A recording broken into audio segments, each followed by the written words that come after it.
नमस्ते प्यारे बच्चों, कैसे हैं आप सभी का बहुत बहुत स्वागत है हमारे चैनल पर। आज का जो वीडियो है वह वीडियो हम गवर्नमेंट जॉब्स के जो बच्चे तैयारी कर रहे हैं उनके लिए तैयार कर रहे हैं, क्योंकि गवर्नमेंट जॉब में साइंस के बहुत सारे क्वेश्चन पूछे जाते हैं।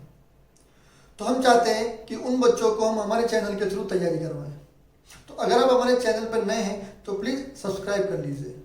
गवर्नमेंट जॉब में साइंस के बहुत क्वेश्चन पूछे जाते हैं और मुख्यतः इस साइंस में 3 भाग में बांटी गई है। कौन कौन सी? सबसे पहले भौतिक विज्ञान, रसायन विज्ञान व जीव विज्ञान। इन तीनों ही सब्जेक्ट्स की तैयारी, इन तीनों ही विषय की तैयारी हमारे चैनल पे कराई जाएगी।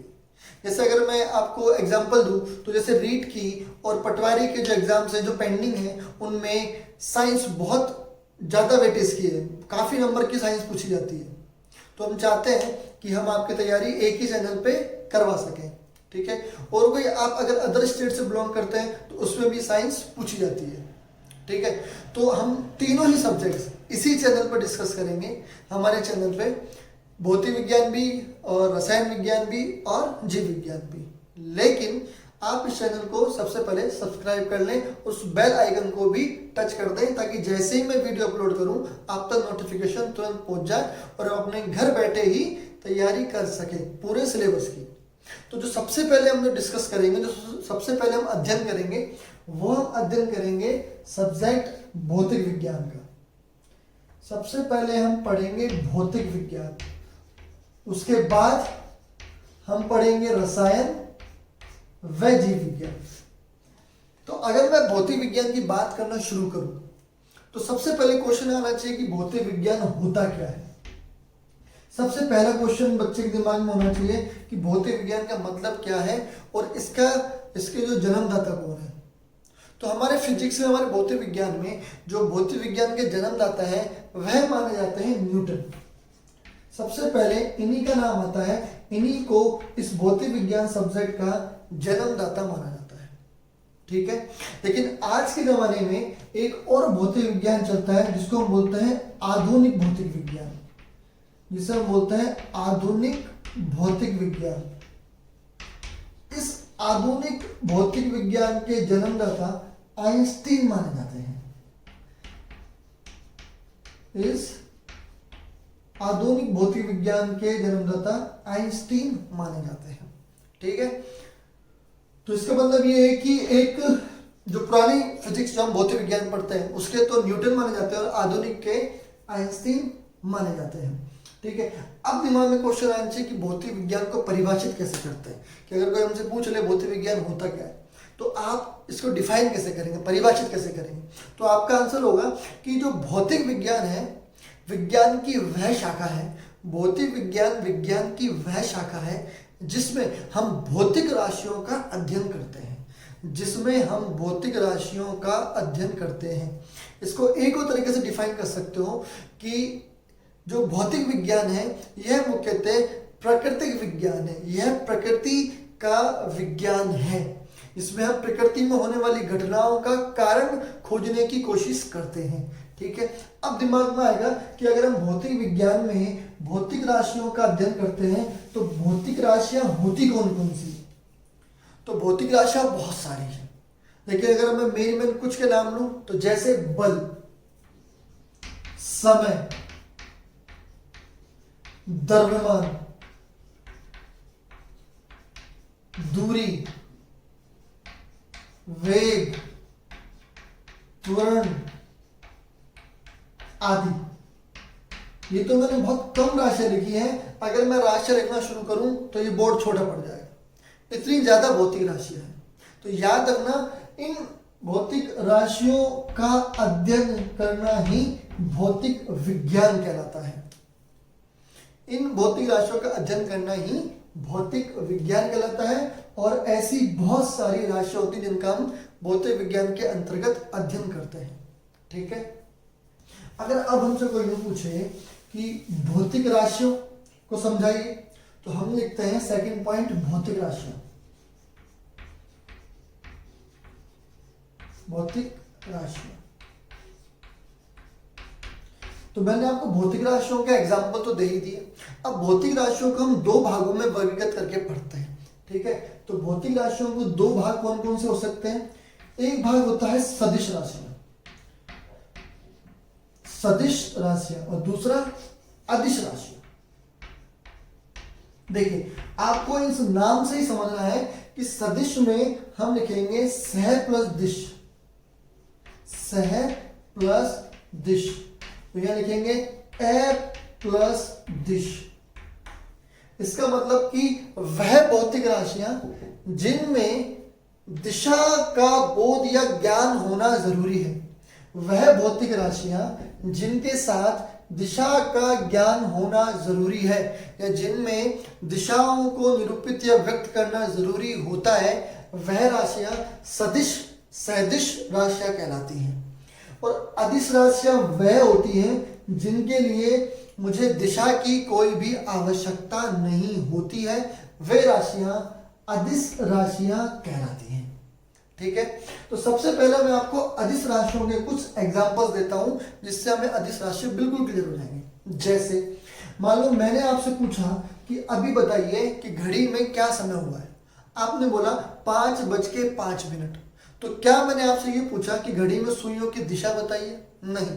इसका मतलब ये है कि जब मैंने आपसे बोला कि आपने मुझसे बोला कि 5:05 हो रही है, तो केवल और केवल मुझे मान से मतलब है, मुझे दिशाओं से कोई मतलब नहीं है।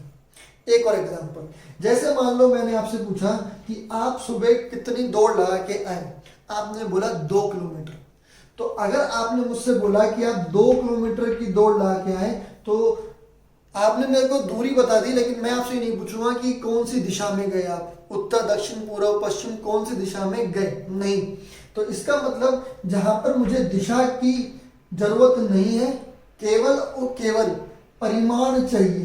परिमाण होता है यह जो गणितीय संख्या होती है, जैसे 2, जैसे 5:05, यह किसी भौतिक राशि का परिमाण कहलाता है। ठीक है, और जो मैंने यहाँ पे लिखा है किलोमीटर, यह भौतिक राशि का मात्रक कहलाता है। क्या कहलाता है?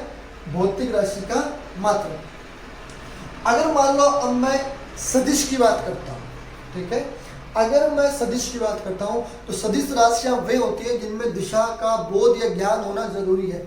जैसे मैंने एग्जाम्पल लिखा वेग, जैसे मैंने एग्जाम्पल लिखा त्वरण, जैसे मैंने लिखा बल, जैसे मैंने लिखा संवेग।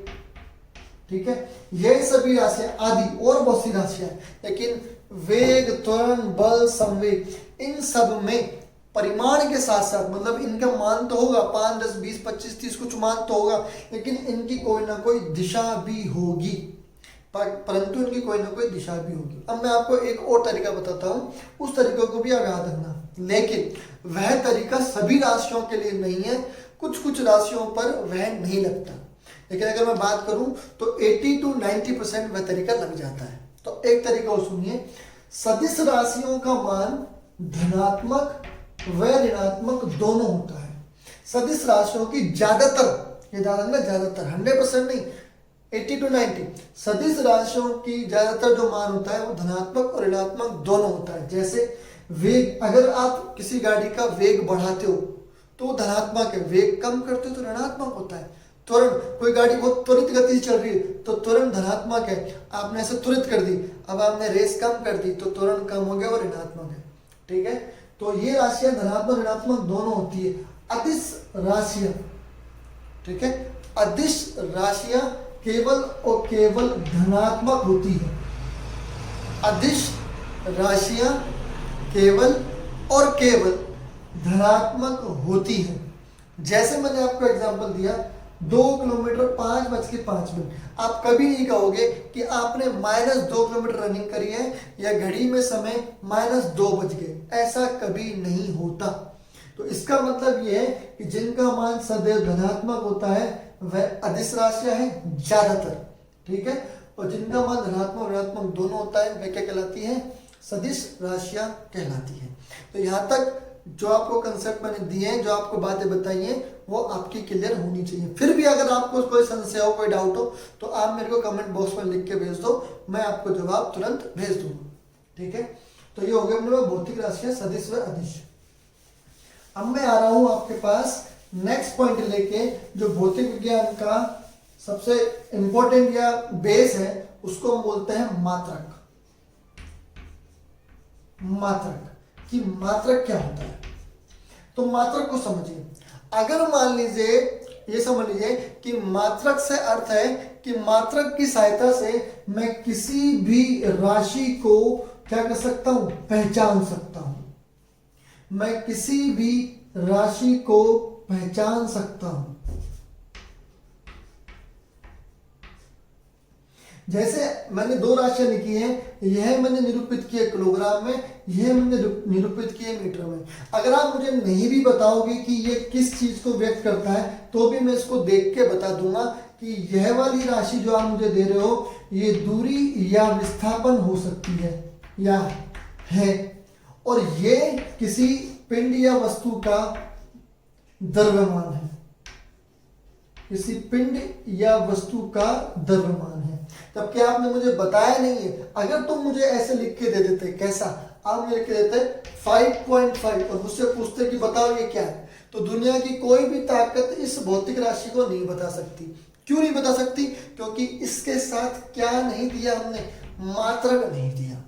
तो यहां से यह सिद्ध होता है कि किसी भी भौतिक राशि को जिसकी सहायता से पहचाना जा सकता है, वह उसका मात्रक कहलाता है।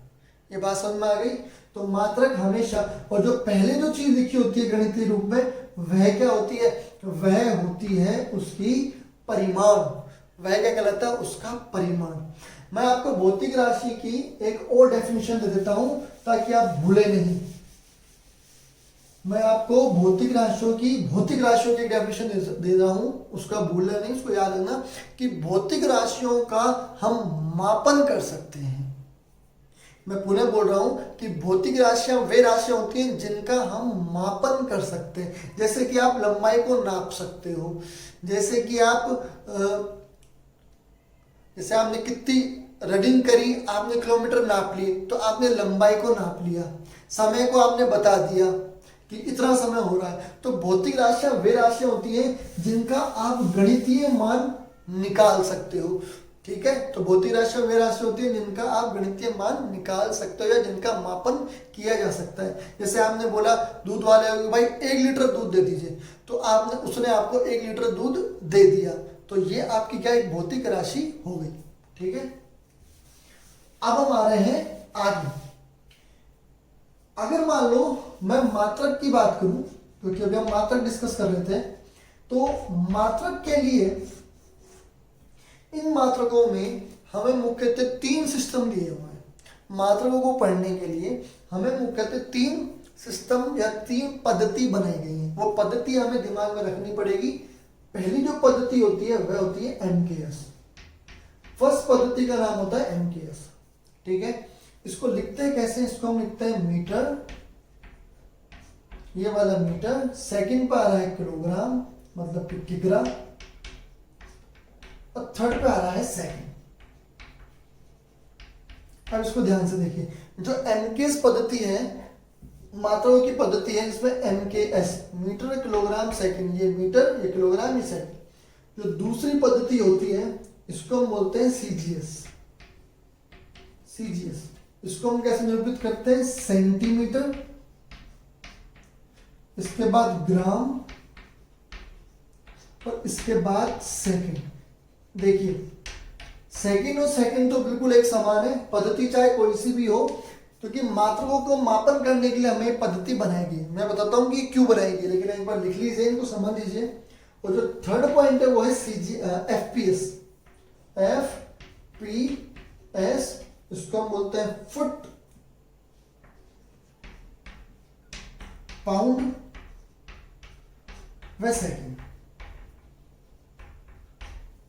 Foot pound second. अब देखिए, जो प्रथम में जो मैंने लिखा है, ये वाला भाग, ये वाला भाग लंबाई को व्यक्त करता है। देख लीजिए आप, metre, centimetre, foot, metre, centimetre, ये फुट। जो दूसरा वाला भाग है, यह वाला द्रव्यमान को निरूपित कर रहा है। तो ये वाला निरूपित कर रहा है लंबाई को, ये वाला निरूपित कर रहा है द्रव्यमान को, और जो लास्ट वाला है यह निरूपित कर रहा है समय को। ये वाला निरूपित कर रहा है लंबाई को, ये वाला निरूपित कर रहा है द्रव्यमान को, ये वाला निरूपित कर रहा है समय को।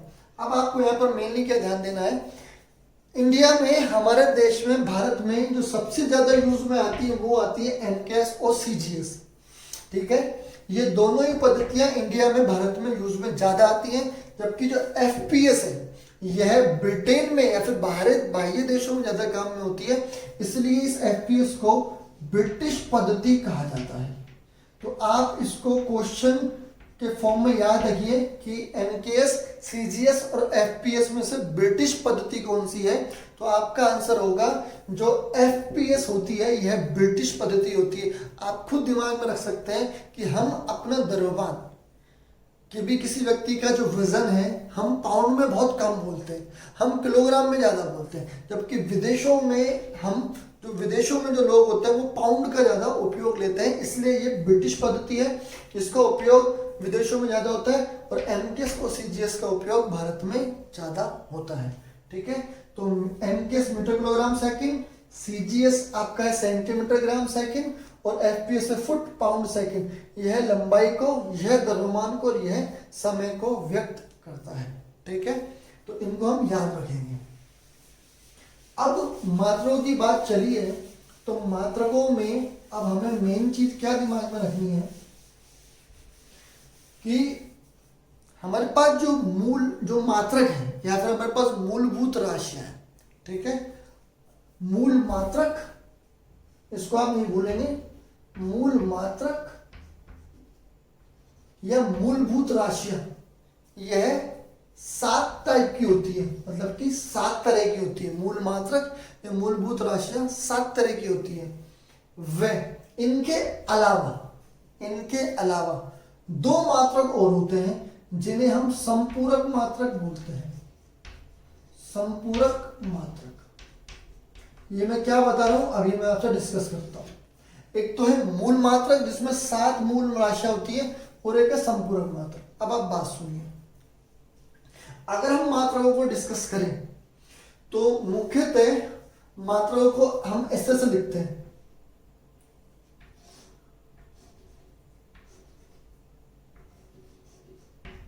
मूल मात्रक या मूलभूत राशियां या फिर व्युत्पन्न राशियां। व्युत्पन्न राशियां, अगर हम मात्रकों को डिस्कस करें तो मात्रकों को हम इस प्रकार 2 भागों में तोड़कर पढ़ सकते हैं। ठीक है, एक तो होता है मूल मात्रक।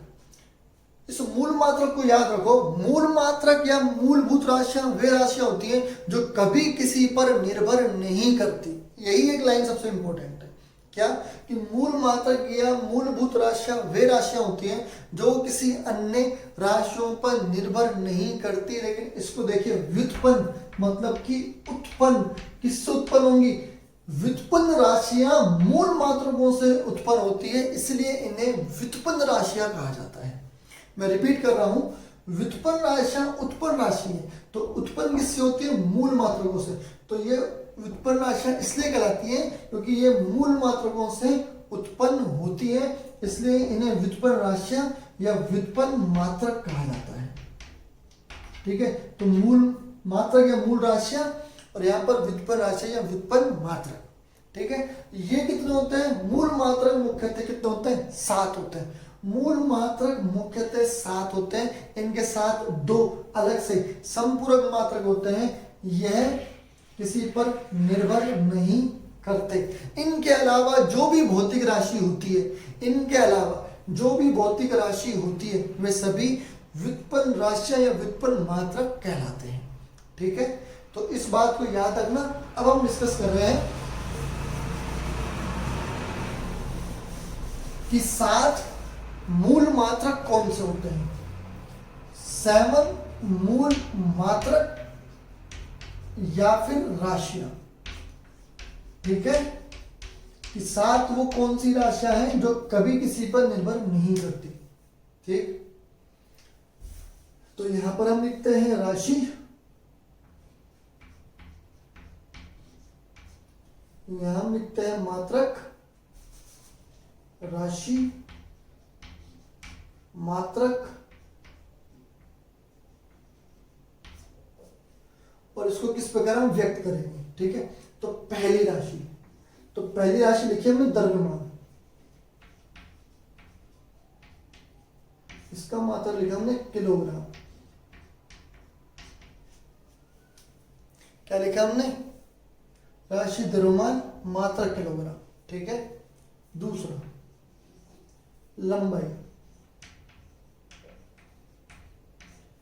लंबाई का मात्रक मीटर, इसको व्यक्त करेंगे m से, इसको व्यक्त करेंगे l से। तीसरा द्रव्यमान लंबाई, तीसरा समय, इसको व्यक्त करेंगे सेकंड, किससे? t से। तो व्यक्त करने के लिए हम mlt इस तरह से इनको हम इनके द्वारा व्यक्त करते हैं। द्रव्यमान किलोग्राम, लंबाई का मीटर, समय का सेकंड। ठीक है, अब आगे वाले आपको कंठस्थ करना है। फोर्थ में हम लिखते हैं तापमान,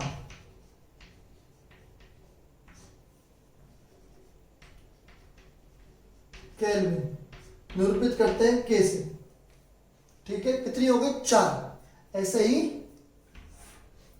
फिफ्थ, 5वीं, पदार्थ की मात्रा,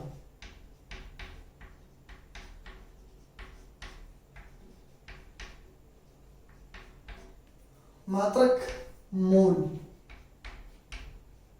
निरूपित करेंगे इससे, मोल। ठीक है, 6th विद्युत धारा,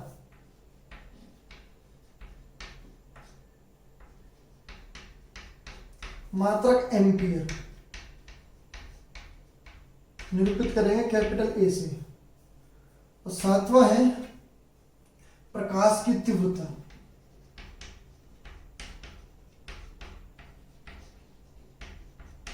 पेपर में पूछा गया है कई बार, तो इसका मात्रक मत भूलना, कैंडेला। इसको याद करने का भी तरीका बता दूंगा, कैंडेला CD।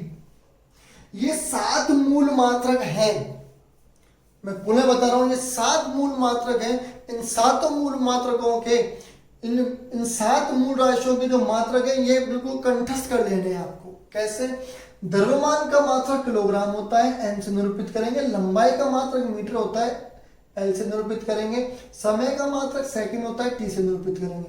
तापमान का मात्रक केल्विन होता है, इसको K से निरूपित करेंगे। यहाँ जाइए, पदार्थ की मात्रा मोल होती है, इसको MOL करके रिप्रेजेंट करेंगे। विद्युत धारा का मात्रक एम्पेयर होता है, A से निरूपित करेंगे। और प्रकाश की तीव्रता कैंडेला होता है, CD से निरूपित करेंगे।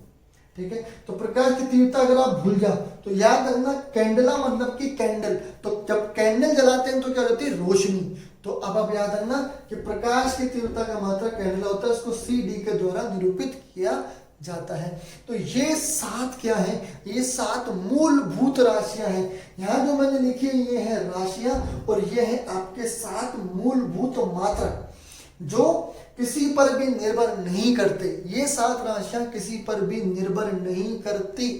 बाकी जितनी भी राशियां इनके अलावा फिजिक्स में, भौतिक विज्ञान में जितनी भी राशियां हैं, उन सब में इन्हीं का उपयोग किया जाता है जब उनका फॉर्मूला बनता है या फिर मैं जब उनका मात्रक बनाता हूं। ठीक है, तो ये 7 की 7 राशियां आपको याद करनी है, और इन 7 मूलभूत राशियों के मात्रक भी आपको दिमाग में रखने हैं। ठीक है, अब हम आते हैं